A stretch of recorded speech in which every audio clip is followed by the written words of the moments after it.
찬양대의 찬양을 함께 들으면서 하나님께 올려드린 우리 모든 예배자나 방금 드린 찬양 그 가사의 고백이 경험되어지고 증거되기를 주님의 이름으로 축복합니다. 성가대원은 아멘 하셔야 되는데, 네, 여러분 찬양대원이 찬양할 때 가사를 잘 들으셔야 돼요. 그래야 믿음을 더할 수가 있습니다. 그 가사가 말하고 있는 그 하나님을 우리가 믿는 거지 어떤 분위기나 곡조를 믿는 게 아니기 때문에 그렇습니다. 오늘 아침에 한번 이런 인사로 제가 보아스의 찬양대 찬양 가사와도 이어지는 찬양인데요. 당신이 하나님과 함께 사는 기쁨을 누리시기를 축복합니다. 이렇게 인사하면 여러분은 받아서 화답하시기를 당신의 삶이 하나님께 기쁨이 되시기를 축복합니다. 제가 선창하면 여러분 그 밑에 있는 빨간 글씨로 저한테 화답을 해주시는 거예요. 제가 하겠습니다. 당신이 여러분이 하나님과 함께 사는 기쁨을 누리시기를 축복합니다.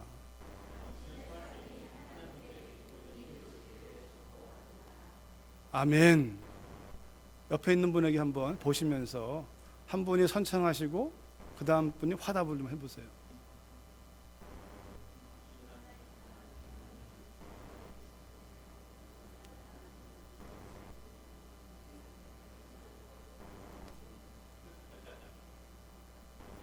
여러분 굉장한 축복의 기도예요. 이게 인사입니다. 남편이 아침에 일어나면 아내에게 당신이 오늘 하나님과 함께 사는 기쁨을 누리시기를 축복합니다. 이렇게 인사하고 아내가 그 말을 듣자 당신의 삶도 하나님께 기쁨이 되시기를 축복합니다. 여러분 이런 인사로 아침을 시작한다면 얼마나 좋을까요? 지혜 있는 자는 메모하세요. 이거 어디에 없는 말이에요. 보아스는 이렇게 인사했어요. 자기 밭에 일한 일꾼에게 여호와께서 너희와 함께 계시기를 이렇게 원하노라 인사하니까 그 일꾼들이 화답하기를 여호와께 당신에게 복을 주시기를 원합니다. 멋진 인사 아니에요? 주인과 일꾼의 인사라니까요. 이 화면이 왜 이렇습니까? 화면이 이상해요. 네. 그래서 여러분 우리가 당신이 하나님과 함께 사는 하나님과 보아스의 문구를 그대로 하려고 하다가 보아스의 말은 여호와께 당신과 함께 하시기를 했는데 우리는 이미 오늘을 사는 우리는 하나님이 우리와 함께 한다고 믿잖아요. 또 함께 하러 이 땅에 오셨고 성령으로 우리와 함께 계시고 그러니까 문제는 하나님이 함께 하지 않는 게 문제가 아니라 우리가 함께 하시는 하나님을 알아차리지 않는 게 문제인 거예요. 우리 한번 따라 합시다. 한 번 더. 무엇이든 물어보세요. 네, 어디 무슨 다큐멘터리 프로그램 얘기 아니라 무엇이든 주님께 물어보세요. 정말 하나님께서 나와 함께 한다는 사실을 그게 진리임을 믿는다면 무엇이든 물어보세요. 물어보지 않는 것이 다 죄입니다. 왜? 물어보는 게 믿음이거든요. 하나님이 계신다고 믿는 사람이 물어보는 거지 하나님이 계시는 줄을 모르는 사람은 물어볼 수 없어요. 그런데 더 심각한 것은 하나님이 계신다는 걸 믿는다고 말하는 우리가 하나님께 물어보지 않는 건 더 시리어스한 거예요. 모른다면야 할 수 없죠. 그런데 하나님이 함께 하심을 믿는다면 그건 우리가 말하는 게 아니라 우리가 그렇게 믿고 싶은 게 아니라 하나님의 약속이잖아요. 내가 세상 끝날까지 너희와 항상 적어도 이 말씀은요 모든 사람을 위한 말이긴 하나 이 말씀을 경험하는 사람은 누구냐면 제자입니다. 전 이 시간 예배하러 오신 분 가운데 정말 거듭났다라고 믿는 분 성령을 사모하고 이끌림을 원하시는 주님의 제자들이여 주님이 함께 하심을 믿고 살았으면 좋겠어요. 그들이 일어나야 돼요. 그들이 정말 생명 있는 사람이 그 생명을 보여줘야 돼요. 생명이 없는 사람 때문에 생명 있는 사람이 말 아래 등불을 감춰두지 말고 등경 위에 두어서 믿음을 좀 일깨워 주세요. 살아있는 믿음을, 우리가 살아계신 주님을 입으로만 말하는 것이 아니라 정말 살아계신다면 무엇이든 물어보세요. 건강의 문제든 진로의 문제든 자녀의 문제든 사업의 문제든 교회의 문제든 나라의 문제든 무엇이든지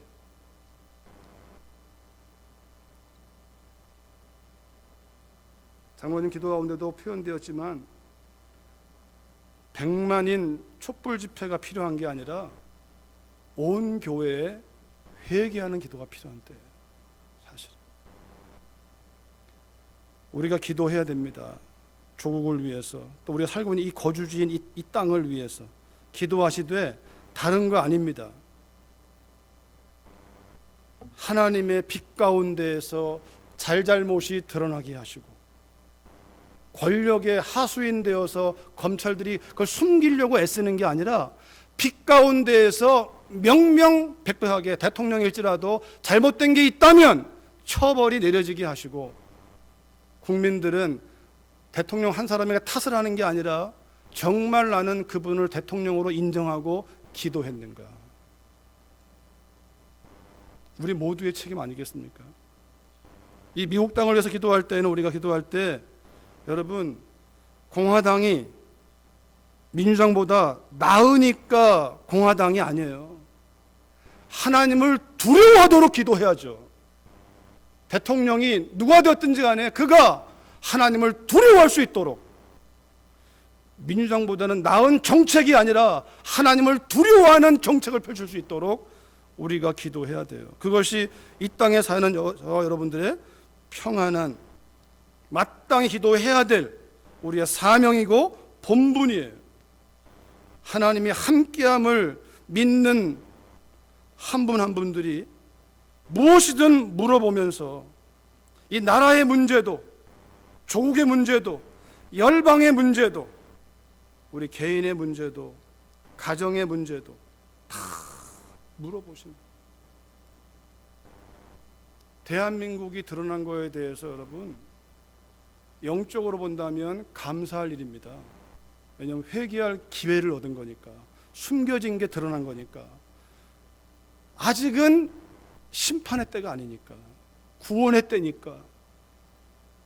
여러분과 제가 이 땅에 생명이 있는, 예수의 생명이 있는 교회가 깨어나 기도한다면, 저와 여러분이 각자의 자리에서 할 수 있는 믿음의 분량을 따라 그 몫을 감당한다면 하나님이 하나님의 일을 행하실 것입니다.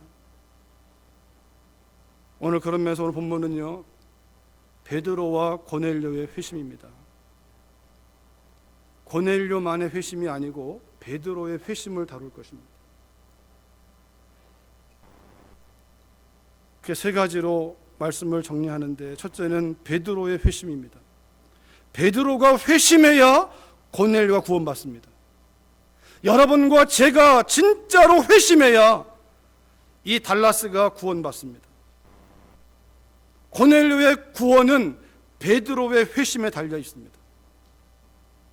다시 말하면 베드로는요, 이미 어느 면에서는 거듭난 사람이에요. 예수님 믿은 사람이고, 예수님의 제자고, 성령 받은 사람이고, 성령을 따라가는 사람이고, 그러나 그가 회심해야 돼요. 다른 말로 하면 베드로의 회심은 성화입니다. 중생이 아니고 성화예요.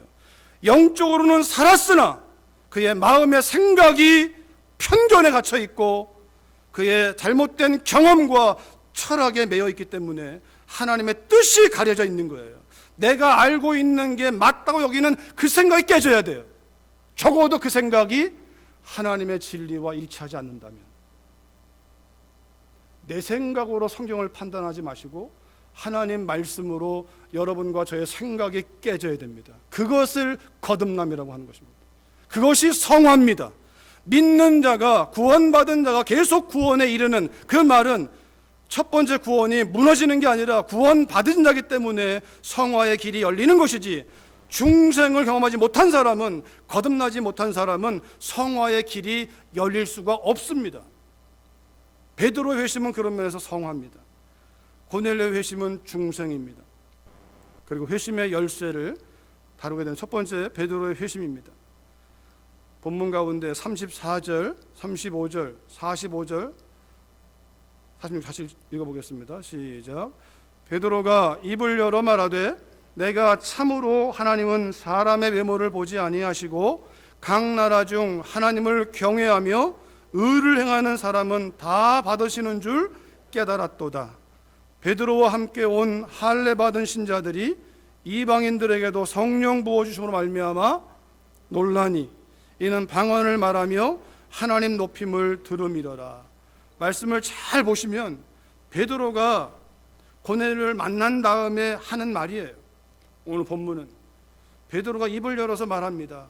내가 참으로 하나님은 사람의 외모를 보지 아니하시고, 이 말 자체가 지금 베드로의 회심, 마음의 회심, 그 마음이 하나님께 굴복하는 시간이에요.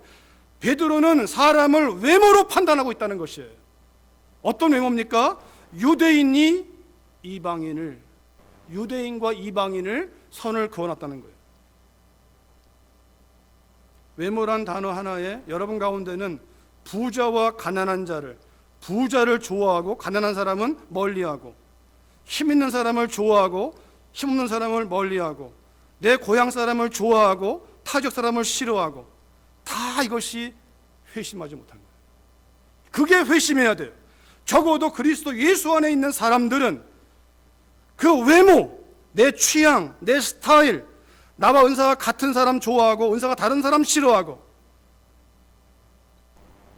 베드로에게 그가 예수님 믿는 사람이고 성령의 사람이지만, 그러나 예수 믿고 성령을 따라간다고 우리 마음 전체가 한꺼번에 바뀌지 않습니다. 우리 마음 가운데는 태어나서 자라면서 보고 듣고 경험한 것들이 마음 가운데 끈적끈적 달라붙어 있습니다. 그게 여러분과 저의 믿음을 결정하고 있다는 거예요. 그걸 일컬어서 자기 중심적인 신앙이라는 거예요. 자기가 알고 있는 게 진리라고 보고 그것으로 판단하니까, 그렇게 되면 어떤 일이 벌어지냐면 가정도 깨지고 교회도 깨지고 다 깨집니다. 왜? 내가 원하는 대로 가야 되는 거니까. 그러나 그 생각이 깨지면 주님이 무엇을 원하시는가를 묻고, 지난주 말씀은 베드로 바나바처럼 주님의 뜻 앞에서 바울이 마음에 안 들어도 내 마음에 안 드는 것이지, 주님의 권위 앞에 바나바는 마음을 내려놓습니다. 여러분, 베드로의 회심은 여러분과 이미 거듭났다고 믿는 사람, 저는 그걸 흔들고 싶은 마음은 없습니다. 그러나 거듭났다고 하는 사람에게 여전히 자기의 생각과 느낌과 고집과 편견에 매여서 판단하고 있는 그것이 오늘 깨지는 시간 될 수 있기를 주의 이름으로 축원합니다. 우리는 평생 그 깨지는 거예요. 성화는 평생 이루어집니다. 저도 마찬가지고. 베드로만 깨진 게 아니에요. 45절 이하에 보니까 베드로와 함께 온 할례 받은 신자들도 깨졌습니다. 이방인들에게 성령 부어주심으로 말미암아 놀랐습니다. 고넬료와 그의 가족들이 방언을 말하고 하나님을 찬양하니까 이 어쩐 일이냐 도대체. 할례 받은 신자, 유대인이죠. 유대인인데 예수님을 믿은 그리스도인들, 유대인이면서 그리스도를 믿은 거듭난 유대인이에요. 그들도 놀라는 거예요. 왜 놀랄까요? 한 말씀 더 본다면 11장 17절에 보면요, 베드로가 고넬료 만난 사건이 예루살렘 교회에 난리가 된 거예요. 어떻게 베드로 네가 이방과 함께 식사와 교제할 수 있느냐? 그런즉 베드로가 이제 설명을 쫙 합니다. 고넬료를 어떻게 만나게 되었는지, 기도하는 가운데 하나님 보자기 가운데 이상한 짐승들, 하나님 말씀 가운데 부정한 짐승들을 잔뜩 담아서 내려주시면서 먹으라고 했는데 나는 못 먹겠습니다라고 말했는데, 주님이 말씀하기를 내가 깨끗하게 한 걸 네가 왜 부정하다고 하느냐? 너의 그 생각이 맞는 거냐, 나의 말이 맞는 거냐, 너는 나를 따를 것이냐, 너의 생각과 전통을 따를 것이냐. 베드로가 그것이 무슨 뜻인가 생각할 때 고넬료가 보낸 사람들을 만나게 됐고, 그 말을 듣고 따라갔고, 고넬료를 만나본 다음에 이루어진 사건들을 쭉 얘기했습니다. 말씀 복음을 전했더니 그들이 복음을 받아들였고, 복음을 받을 때에 성령이 임하는 걸 내가 봤다. 우리가 주 예수를 믿을 때 주신 똑같은 선물을 그들에게 주셨는데 내가 누구인데 하나님을 능히 맡겠느냐.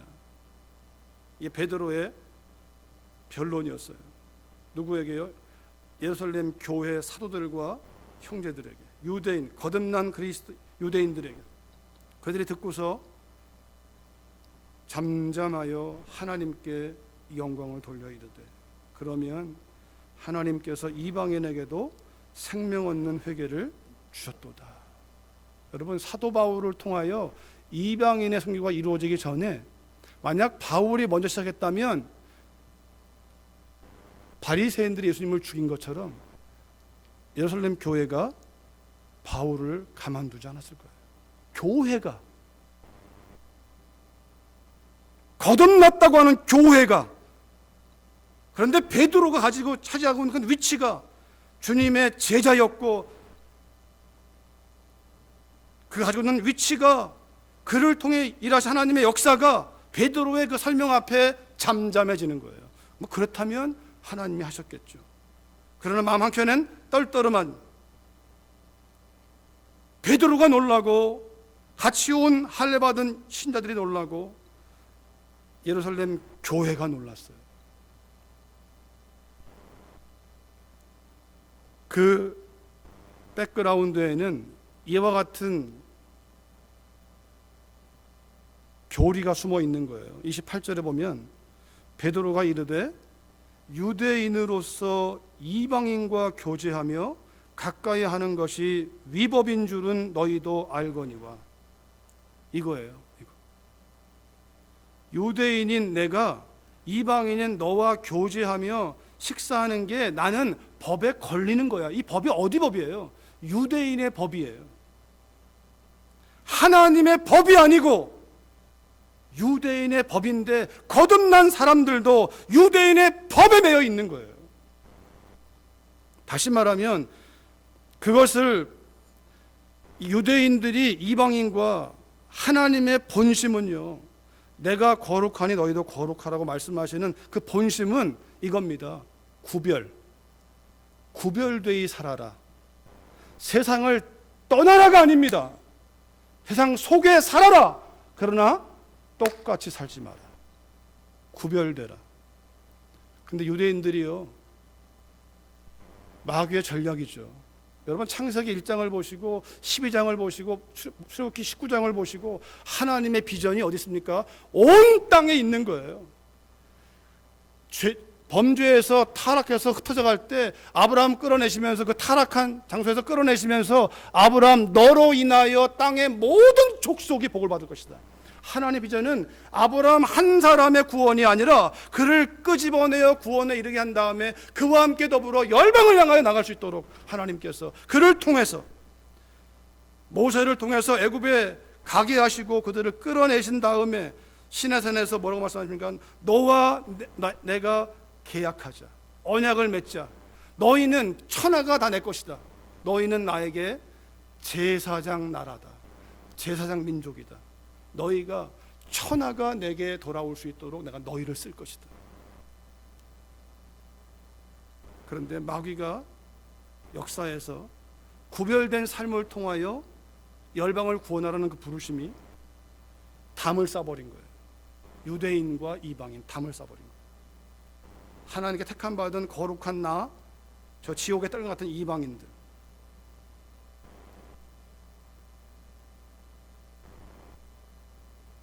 이게 베드로의 생각이고 유대인들 전부의 생각이에요.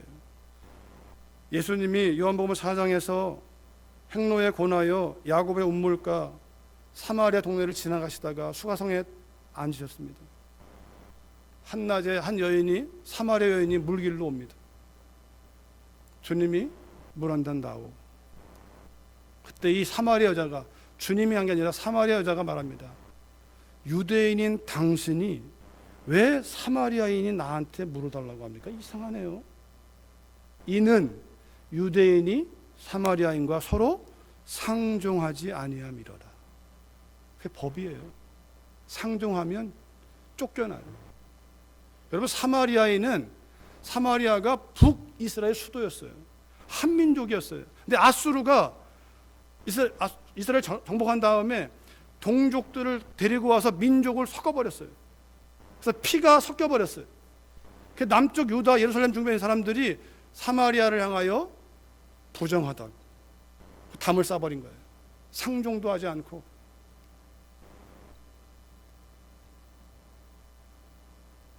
여러분과 제 안에 주님 하나님의 말씀은 구별된, 네가 구별되어 살아서 그들이 너의 삶을 보고 하나님께로 나오게 하는 통로가 되라는 것이지, 벽을 쌓아서 분리를 시켜서.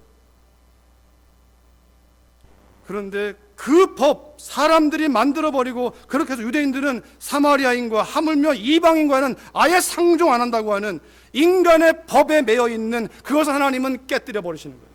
여러분과 제 안에 그 편견, 하나님께 물어보고 내가 지금 고집하고 있는 그 생각이 주님의 뜻이 맞습니까?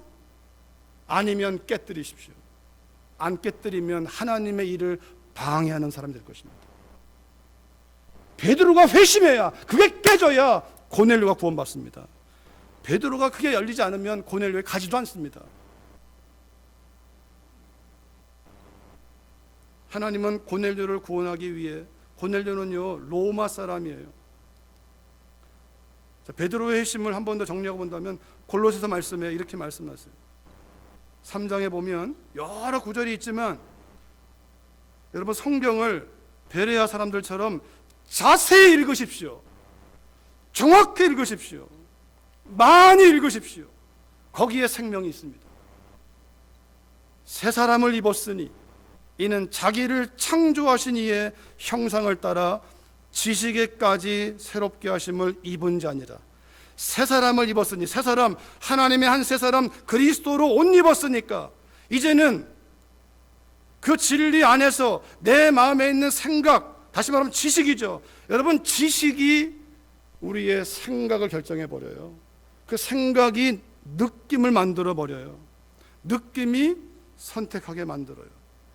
그래서 우리가 성화는 뭐냐면, 우리 안에 있는 마음은 지식을 바꿔나가는, 지식을요.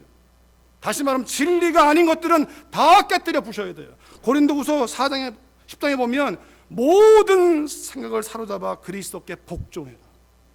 주님을 통과해서 주님이 허락하지 않은 건 다 깨뜨려라. 주님만 증거되게 하라. 여러분, 지식에까지 새롭게 하심을 입은 자니라.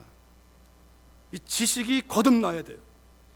우리가 예수님을 믿는다고 하는 것이 사실일지라도 그 믿는 믿음을 구성하는 지식이 내가 어려서 듣고 보고 배운 경험 따라 믿어버리면 여러분 엉뚱한 길에 서 있을 수 있습니다.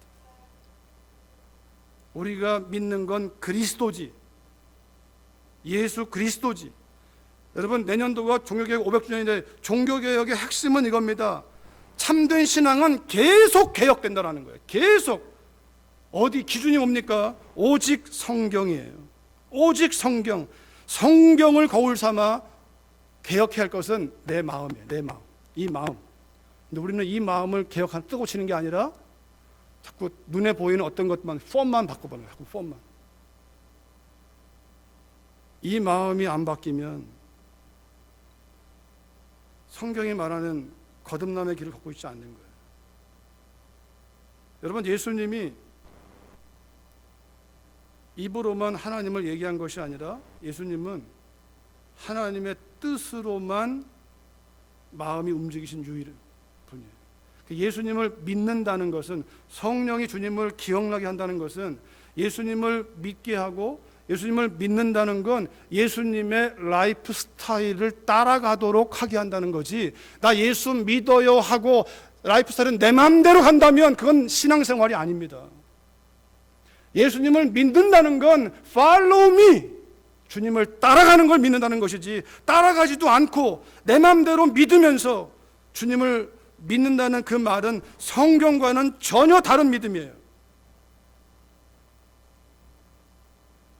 주님을 따라가는 자는 신기한 기쁨을 경험합니다. 하늘의 비밀을 경험합니다. 고넬료가 하나님과 그가 중생하지 않았으나 그의 기도 생활 가운데 하나님이 만나주시고, 베드로가 거듭난 사람이 기도하는데 그냥 막막한 기도가 아니라 그의 기도를 들으시고 말씀하시고, 그게 실제적인 교제가 이루어지잖아요. 우리의 기도 생활이 하나님이 살아계신다고 말하는 게 중요한 게 아니라 그 살아계신 그분이 여러분의 삶을 실제로 움직이고 있냐 이겁니다. 물어보고 주님 말씀하시고 따라하고 있냐 이 말이에요. 지식까지 새롭게 하심을 입은 자니라. 그러면서 거기에는 바울을 통해 하나님의 진리가 선포되는 거죠. 헬라인도 없다, 유대인도 없다, 할레파도 없다, 무할레파도 없다, 야만인도 없다, 스구디아인도 없다, 종도 없다, 자유자도 없다, 차별이 있을 수가 없다. 주님 안에서는 머리가 하나니까. 오직 그리스도는 만유시요 만유 안에 계십니다. 이것이 베드로의 회심이고 여러분과 제가 날마다 회심해야 되는 과제입니다. 여전히 막혀있는 하나님의 뜻을 구하지 않고 내 생각으로 판단하고 나아가는, 그래서 가로막혀있는 하나님의 뜻이 아니라 내 뜻이 이루어지기 위하여 애쓰고 있는, 그것은 하나님의 일을 가로막는 거예요. 주님이 십자가를 말할 때 베드로가 안 됩니다 라고 말하는 그 베드로의 생각과 그 지식이 주님의 십자가를 가로막고 있다는 사실이에요. 네가 나를 3번 부인할 것이다, 내가 죽을지언정 절대로. 그게 교만이에요. 그게 충성이 아니에요. 그게 교만이에요. 주님 말씀하시는데 내가 그럴 리가 없습니다. 나를 뭘로 보십니까? 그런 열심이 위험한 거예요. 주님의 뜻 앞에 주님이 부인한다고 말하면 제가 그렇습니까 주님? 어떻게 하면 되겠습니까? 주님께 물어봐야 되는 거죠. 여러분과 제가 베드로의 회심을 경험, 그래야 우리 가정이 살고 우리 지역이 살고 직장이 살아요. 진짜 우리가 그리스도 복음 앞에 회심하면 여러분, 주님이 이 땅에 오셔서 여러분과 제가 산 것처럼 우리가 진짜 이 베드로의 회심을 날마다 경험하면 여러분, 그러면 가족이 삽니다. 가족이 살아요. 회심하지 않으면 나의 기준으로 다 죽여버리는 거예요. 가족도 예외가 아니에요. 사랑하는 남편과 아내도 그냥 눌러버리고, 왜 내가 알고 있는 그 지식으로 누르는 거니까. 하나님의 진리로 십자가의 복음으로 가는 것이 아니라, 이 베드로의 회심은 중생한 자가 경험하는 성화의 과정이요, 이 일은 우리의 마음에서 이루어지는 거예요. 우리의 마음에서. 중생은, 이 중생 성화 모든 게 하나님의 은혜 아래 이루어지는, 하나님 축복의 은혜 아래 이루어지지만, 그러나 중생은 하나님의 전적인 은혜로 이루어진다면 성화는요, 여러분과 저의 반응을 원해요.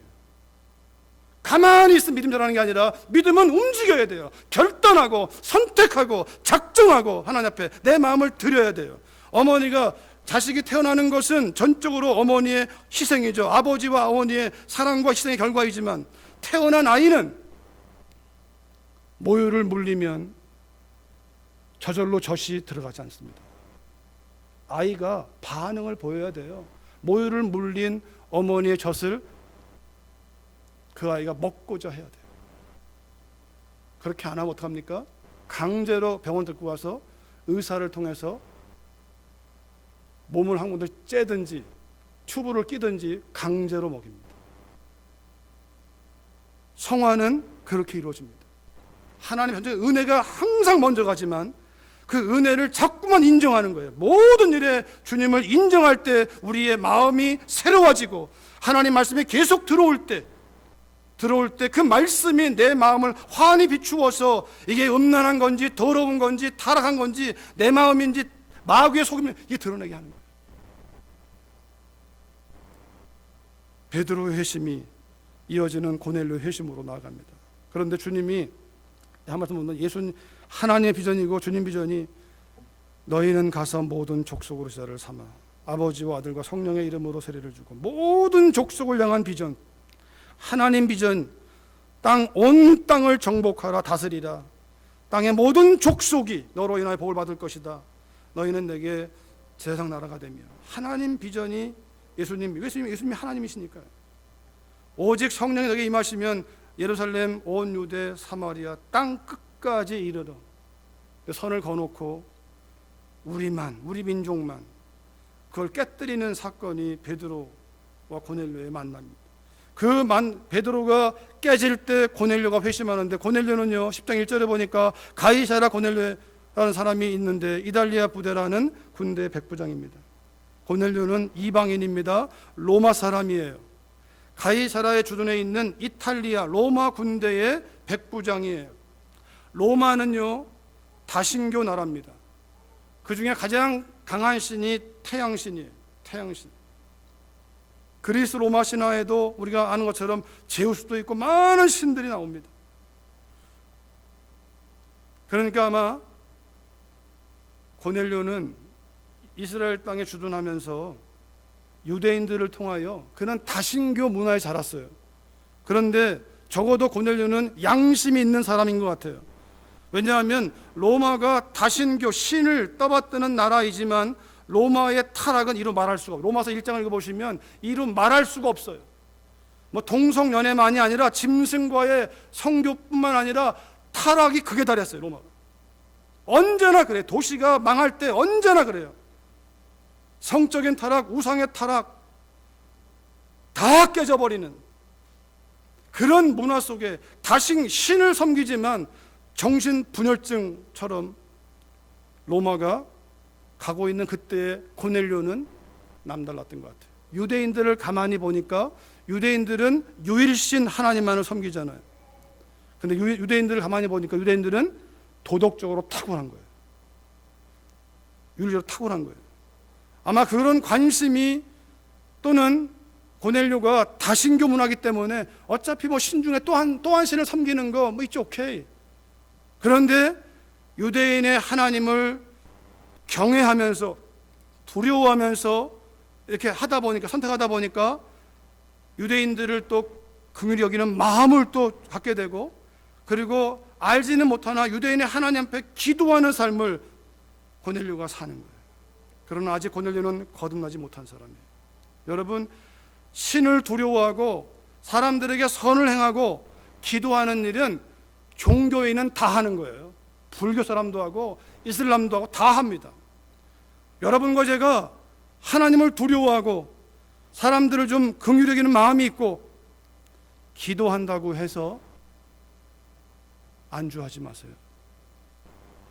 그것이 내 안에 있는 생명에서 와야지 그 종교적인 어떤 현상에서 내가 안주해버리면 큰일 날 수 있습니다. 진짜로 거듭난 사람은 하나님을 경외합니다. 구제합니다. 그리고 항상 기도합니다. 진짜로 거듭난 사람. 그러나 종교심이 많은 사람도 이 일은 합니다. 왜냐하면요 구제를 많이 하면 내 복과 직결되어 있잖아요. 구제를 많이 하면 사람들의 종교심은 그런 거예요. 내가 선을 베풀면 복 받을 거야. 거듭난 사람은 복을 받은 사람이기 때문에 구제하는 겁니다. 복 받으려고 하는 거 아닙니다. 복을 받은 사람이기 때문에 선교하는 겁니다. 복 받으려고 하는 거 아닙니다. 복을 받은 사람이기 때문에 예배하는 겁니다. 왜냐하면 복이 주님이니까. 예수님이 복이니까. 복의 근원이니까. 예수님을 이용해서 복의 껍데기를 찾는 사람이 아니라 복의 근원 되신 그분을 만난 사람은 예배드리고 선교하고 구제하는 건 자연스러운 현상입니다. 그러나 고넬료는 아니었습니다. 그렇기 때문에 하나님의 사자가 고넬료를 찾아왔고 기도하는 가운데 환상 중에 사자를 통하여 욥바에 사람을 보내라. 거기에 베드로가 있다라고 말하게 되고 지금 같으면 전화 한 통으로 확인하겠으나 이게 믿음을 요하는 거예요. 이 말이 내 생각인지 아니면 헛소리인지 분간이 안 되잖아요. 그러나 사람을 보냅니다. 여러분, 기도를 안 하는 사람에게는 응답이 가뭄에 콩나듯이 우연이지만 하나님과 친밀한 사귐을 누리는 사람들은요, 우연은 없습니다. 기도 응답이 안 와도 괜찮습니다. 하나님과 친밀하면, 우리가 하는 시간을 보내기 시작하면 우리의 속사람이 자라기 시작합니다. 그렇게 고넬료가 베드로가 왔을 때, 사람을 보내고 베드로가는 환상을 보고 이 사건을 생각할 때 고넬료 보낸 사람을 만나게 되고, 그래서 따라와 봐서 그때 고넬료가 하는 말이 33절에 내가 곧 당신에게 사람을 보내었는데 오셨으니까 잘하였습니다. 이제 우리는 주님께서 당신에게 명하신 모든 것을 듣고자 하여, 믿음은 들음에서 납니다. 믿음은 여러분, 하나님 말씀을 멀리하면서 어떤 걸 보고자 한다면 사단에게 농락당할 수 있습니다. 진리를 가지고 경험해야지. 듣고자 하여 다 하나님 앞에 있나이다. 베드로가 이 말할 때에 성령이 말씀 듣는 모든 사람에게 내려오시니, 이게 놀라는 거예요. 베드로의 놀람은 성령이 이방인들에게도 임하시네, 이게 놀라는 거예요. 고넬료가 하나님 말, 이 복음을 알아듣네, 놀라는 거예요. 왜? 베드로의 마음 가운데는 그럴 수 없다고 생각했습니다. 또 고넬료도 마찬가지입니다. 고넬료도 하나님이 나한테 기도 중에 베드로를 보낸 것이 그 말씀을 듣고 믿어지고 성령이 임하면서 그들이 방언하고 그들이 하나님을 찬양하는 걸 본인들이 경험하니까 이게 진짜구나, 이게 하나님이 하나님 보내신 자 예수님을 만나게 되는 이 사건. 여러분, 신앙은 추상적이지 않습니다. 신앙은 역동적입니다. 우리 안에 정말 살아계신 그분이 이 안에 계신다면 뜨거워서 견딜 수가 없어야 돼요. 사실 삶의 자체가 확증입니다. 하나님께서. 그러게 여러분, 회심은, 우리가 회심, 중생, 성화, 회심은요 그냥 개종이나 교파를 바꾸는 게 아니에요. 유대교에서 캐톨릭으로, 캐톨릭에서 기독교로, 기독교 안에도 장로교에서 침례교로, 침례교에서 장로교로, 순복음으로, 이런 게 회심이 아닙니다. 그거는 껍데기입니다. 회심은 진리이신 그리스도 예수 안에서, 그리고 진리이신 그분의 말씀으로 이루어지는 게 회심인데, 회심은 관계의 변화입니다. 하나님과의 관계가 막연한 신에서 하나님 아버지가 됩니다. 거듭난 사람과 관계가 바뀝니다. 핍박했던 사람이 그와 만나고 싶고 교제하고 싶고, 그리고 끝나는 게 아니라 오늘 사는 나의 삶 속에서 내가 해야 할 일이 뭘까? 주님이 나를, 이 생명을 왜 주셨을까? 달라스에 왜 나를 보내셨을까? 그 뜻을 묻고 그 사명을 따라서 하루를 살아도 그 사명 따라 사는 사람, 그 사람이 회심한 사람입니다. 하나님을 아버지라 부르는 것으로 끝난다면 그건 하나님의 회심이 말이 아니에요. 성경이 말하는 회심은, 하나님을 아버지라 부르는 사람은 하나님을 아버지라 부르는 사람과의 모임과 만남을 즐거워하게 되어 있습니다. 뿐만 아니라 세상은 망해야 할 세상이 아니라 그 세상을 위하여 이 땅에 주님이 오셨고, 그 세상에 있는 사람들을 위하여 저와 여러분들이 사명자로 있다는 사실, 하나님 나라 대사로 있다는 사실을 회심한 사람은 성령께서 알게 하시고 이끌어 가십니다. 그래서 베드로가 고넬료에게 전한 복음이 이것입니다. 36절에 보니까요, 만유의 주 되신 예수 그리스도로 말미암아 화평의 복음을 전하사, 이스라엘 자손들에게 보내신 말씀, 그리스도로 말미암아 화평, 하나님과 우리 사이를 이어주는 그 십자가의 복음, 부활의 복음, 우리에게 명하사 백성들에게 전도하되 도를 전하게 하되 하나님이 살아있는 자와 죽은 자의 재판장으로 정하신 자가 바로 이 사람 예수 그리스도, 그 이름 그리스도, 예수라고 하는 마태복음 1장에서는 그분의 이름을 예수요, 히브리식 이름은 예수와 하나님이 구원한다고 하는 구원자란 뜻이 있고, 그 이름 임마누엘, 하나님이 함께 하시는 예수 임마누엘. 구원받은 사람은 예수님이 구원자예요. 나를 구원하신 것이고, 구원받은 사람은 구원하신 그분이 함께 한다는 거예요. 임마누엘. 나를 구원만 하시고 내팽겨 놓는 하나님이 아니에요. 어떤 어머니가 자식을 낳은 다음에 알아서 자라라, 먹여주지도 않고 입히지도 않고 키우지 않습니까? 알아서 커야 됩니까? 나이가? 아니잖아요. 태어나면 더 많은 수고와 희생을 드리잖아요. 여러분, 우리가 정말 거듭난 사람이라면 하나님이 여러분과 저와 함께 하세요. 왜 그분을 찾지 않습니까? 왜 그분을 묻지 않습니까? 힘들다고 말하면서, 괴롭다고 말하면서, 답답하다고 말하면서, 원망이 나오면서 왜 하나님을 찾지 않습니까? 그분이 우리와 함께 계시는데. 이게 베드로를 통해 전한 복음이에요. 주님, 그 이름 예수, 그 이름 임마누엘. 그리고 여러분, 회심의 비밀은 이것입니다. 불신자가 거듭나든 신자가 성화되든 비밀은 기도에 있습니다. 하나님의 은혜로 이루어지는 기도한 사람 반드시 순종하는 역사, 순종할 때 하나님이 역사하십니다. 기도는 하나님이 나에게 말씀을 거심으로 시작되는 것이 기도지, 내가 말을 한다면 하나님께 묻는 것을 시작해야 됩니다. 하나님께 여쭤보면서 주님이 뭐라고 말씀하신지를 들은 다음에 움직여야 돼요. 내가 말만 하고서 움직인다면 그건 기도가 아닙니다. 성경은 그런 기도를 보여준 적이 없어요. 아브라함을 부르시면 아브라함과 다 대화를 나누셨지, 아브라함도 알아듣고 떠나라, 그럼 떠나는 거예요. 어떻게 떠납니까? 자식도 없는데, 아무것도 없는데 내가 이거 버리고. 순종하지 않으면 하나님의 음성을 들어도 아무것도 일어나지 않습니다. 모든 믿음의 사람들은 하나님이 찾아오셨고 거기에 반응을 보여서 주여 찾았고, 주님 말씀하시면 움직였어요. 그물을 던져라. 믿음이 있든 없든 던지는 게 믿음이에요.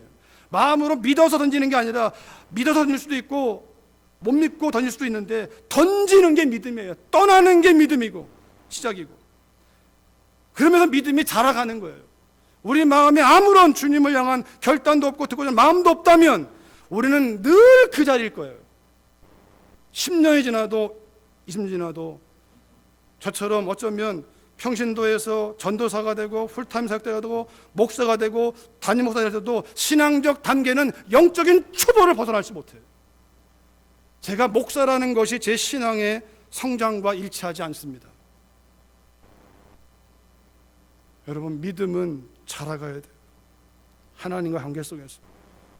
고넬료가 거듭나지 못했으나 그는 유대인의 하나님을 붙들고 그의 삶을 점검하고 했을 때 복음 중에 복음인 그리스도를 만나게 되는, 베드로를 통하여 만나게 되는, 베드로의 편견을 깨뜨리시고 고넬료로 이끌어 가시는 그 하나님의 은혜가, 여러분, 우리가 주님이 성령께서 말씀하실 때 내 생각이 지금 우리의 가정생활, 직장생활, 모든 삶을 지금 그분을 따라가고 있다면 행복한 사람이에요. 어려워도 소망이 있어요. 그러나 따라가지 않고 있다면 하나님의 약속은 이룰 수 없습니다. 베드로의 회심이 고넬료의 회심으로 이어집니다. 우리의 생각이 진리 안에 진리로 날마다 새로워질 때, 오늘 고넬료인 분은 그리스도의 복음을 바라보시고, 베드로의 입장에 서 있는 분들은 내 마음의 생각, 내가 지금 주장하고 있는, 내가 붙들고 있는 이 생각이 진리에서 온 것인가, 아니면 다 버리셔야 돼요. 그럴 때 하나님이 역사하기 시작하세요. 우리 한번 이 찬양 부르시면서, 시간 좀 지났지만 기도했으면 좋겠어요. 정결하게 하는 셈이 이 시간 기도할 수 있어요. 이 시간 우리와 함께 하세요. 정결하게 하는 셈이 나의 앞에 있도다. 성령께서 권고하심 죄 씻으라 하시네. 나의 가는 길이 좁고 나의 뜻대로 안 돼도 모든 욕심 다 버리고 주만 따라가겠네. 나의 마음 제단 위에 불길같이 타올라 영원토록 찬양하며 주께 영광 돌리세. 한량없는 주의 은혜 나를 영접하셨네. 내가 지은 모든 죄와 허물 용서하셨네. 성부 하나님께 영광, 성자 예수님께 영광, 성령님께 또한 영광 모두 돌려드리세요. 나 자신을 위함뿐만 아니라 우리 가족, 교회, 사업, 직장, 대한민국, 미국, 하나님을 실제로 믿고 기도하는 사람을 통하여 하나님이 일하실 것입니다. 우리 같이 한번 하나님 앞에 우리의 마음을 내어놓았으면 좋겠습니다. 회개하면서 주님을 향한 우리의 믿음을 고백하시면서 같이 기도하시겠습니다. 찬양한 다음에 기도합니다.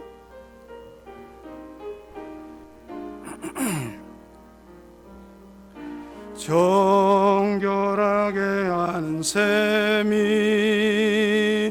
나의 앞에 있도다. 성령께서 권고하심 죄 씻으라 하시. 나의 가는 길이 좁고 나의 가는 길이 좁고 주님은 좁지 않습니다. 내 뜻대로 안 돼도 모든 욕심 다 버리고 모든 욕심 다 버리고 주만 따라가게. 나의 마음 제단 위에 나의 마음 제단 위에 볼길같이 타올라 영원토록 찬양하며 영원토록 찬양하며 주께 영광 돌리네. 한량없는 주의 은혜, 한량없는 주의 은혜 나를 영접하셨네. 정말 그렇습니다. 내가 지은 모든 죄, 내가 지은 모든 죄와 허물 용서하셔. 성부 하나님께 영광, 성부 하나님께 영광, 성자 예수께 영광, 성령님께 또한 영광 모두 돌려드리. 찬양하리 찬양하리 찬양하리 찬양하리. 죽임당한 어린 양 주께 영광 돌리어라. 주께 영광 돌리어라. 우리 죄를 씻어주셨네. 같이 기도하시겠습니다. 살아계신 아버지 하나님, 그렇습니다. 이 아침에 우리의 심령을 하나님의 성령으로 두드려 주시니 감사합니다. 살아계신 아버지, 각 사람이 주님 앞에 그 십자가의 능력 앞에 성령의 은혜 앞에 반응하게 하시고 토해내게 하시고 나의 생각이 주님에게 온 것인지 나의 생각인지를 베드로의 마음처럼 살피게 도와주시옵소서.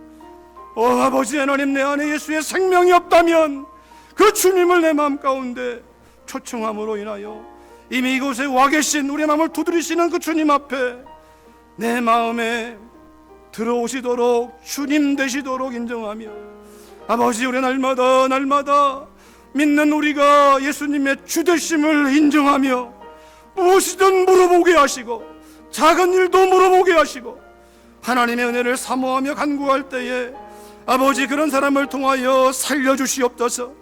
그 심령이 살아나게 하시고 그 육체가 살아나게 하시고 그 가정이 살아나게 하시고 아버지, 교회가 살아나게 하시며 직장과 사업장이 살아나게 하시고 나라와 민족과 열방이 살아나는 역사를 이 복음 안에서 누릴 수 있도록 하나님 도와주시되, 이 사명 감당하는 저희들 될 수 있도록 성령님 도와주시옵소서. 성령 하나님, 성령의 감동으로 쓰여진 진리의 말씀을 전했사오니 이 말씀 앞에 반응하는 심령들을 만져주시고 성령님 사로잡으셔서 하나님의 영광 중에 세워주시기를 기도합니다. 역사를 나타내 주시옵소서. 말씀 따라가는 자들에게, 성령 안에 있는 자들에게 하나님의 살아계심을 보여주시고 증거하여 주시옵소서. 예수님의 이름으로 기도했습니다. 아멘.